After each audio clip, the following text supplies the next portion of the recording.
Halo, Assalamualaikum.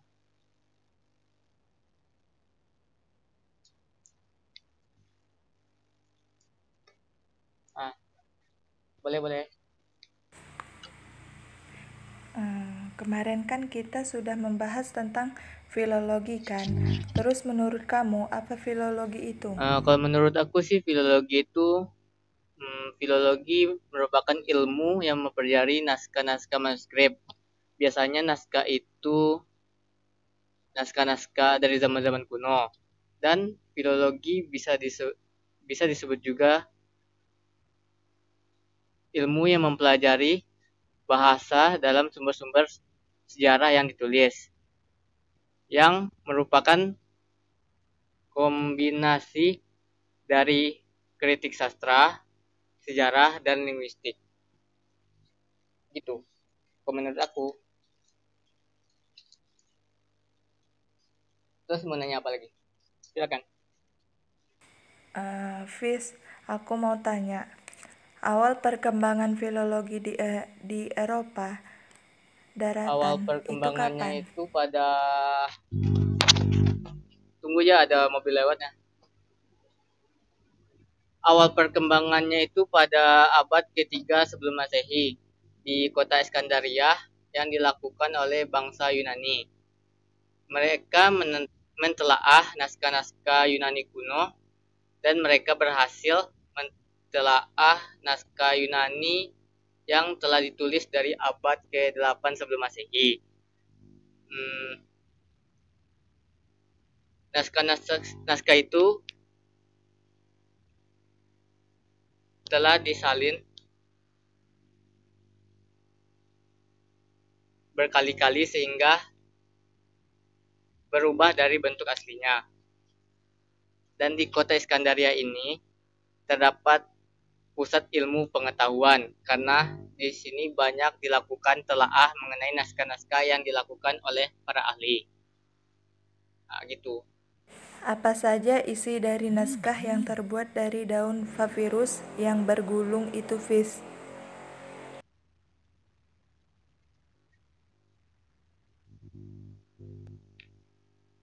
Banyak sih isinya, isi dari naskah-naskah yang dibuat dari daun papirus itu seperti ilmu pengetahuan, diantaranya ilmu kedokteran, ilmu filsafat, ilmu sastra, karya sastra juga, dan juga ilmu hukum dan ilmu-ilmu lainnya yang ada di Yunani, yang ada pada bangsa Yunani. Gitu. Kan pada abad ke-1 Masehi, daerah Iskandaria jatuh ke tangan bangsa Romawi. Setelah kejatuhan kota itu, kegiatan filologi berpindah kemana? Kalau nggak salah, kalau setahu apa sih, Pak, hmm, pada ulang soalnya di apa? Kan pada abad ke-1 Masehi, daerah Iskandaria jatuh ke tangan bangsa Romawi. Setelah kejatuhan kota itu, kegiatan filologi berpindah kemana?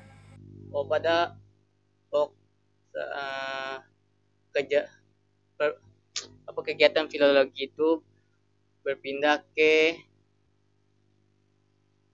Eropa Selatan, yang pusatnya di kota Roma.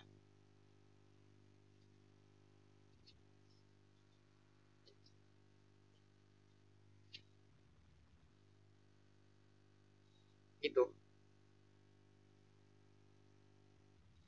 Ah, itu dan juga pada abad ke-1 perkembangan tradisi berupa pembuatan resensi terhadap naskah-naskah berlanjut sampai pecahnya kerajaan Romawi pada abad ke-4, yaitu menjadi Romawi Romawi Barat dan Romawi Timur. Romawi Barat atau Romawi Selatan Timur gitu. Kamu tahu kan Romawi Barat sama Romawi Timur itu filologinya? Filologi di Romawi Barat. Kegiatan filologi di Romawi Barat ini diarahkan kepada penggarapan naskah-naskah Latin. Naskah tersebut berupa puisi dan prosa antara lain karya Cicero dan Varro. Kegiatan ini mungkin mengikuti kegiatan filologi Iskandariyah. Namun sejak terjadi kristenisasi di Eropa, naskah-naskah keagamaan banyak dilakukan oleh para pendeta, sehingga naskah-naskah Yunani pun mulai ditinggalkan, bahkan kadang-kadang dipandang sebagai naskah yang berisi ilmu yang berkaitan dengan paham itu. Maka teks Yunani menjadi tidak terkenal lagi sejak abad ke-14. Teks sudah ditulis dalam bentuk buku yang disebut codex dan menggunakan bahan kulit binatang. Dan filologi di Romawi Timur pada waktu terhadap naskah Yunani di Romawi Barat mengalami kemunduran. Tidak demikian di Romawi Timur. Di tempat ini mulai muncul pusat-pusat studi teks, misalnya Athena, Iskandariyah, Beirut, dan Gaza, dan banyak lagi yang lainnya. Pusat-pusat studi ini kemudian berkembang menjadi perguruan tinggi. Pada masa ini muncul kebiasaan menulis tafsir terhadap isi Oh ya, naskah. tadi satu lagi kan yang aku baca ya, museum menyimpan naskah-naskah kuno itu awalnya itu tuh eh, kuil yang dibuat untuk apa namanya, tradisi-tradisi Yunani kuno kan biasanya menyembah dewi apa namanya, yang aku baca dewi Yesus apa, pokoknya itulah. Eh, bukan bukan museum, pertamanya itu sebenarnya kuil dan dijadikan sekarang museum itu. Udah dulu ya.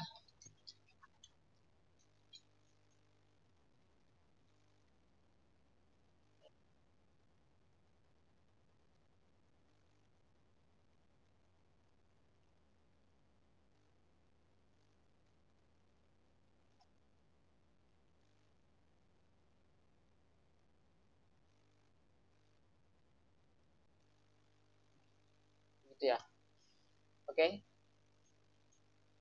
sampai sini dulu ya, soalnya mau makan dulu nih. Assalamualaikum. Assalamualaikum.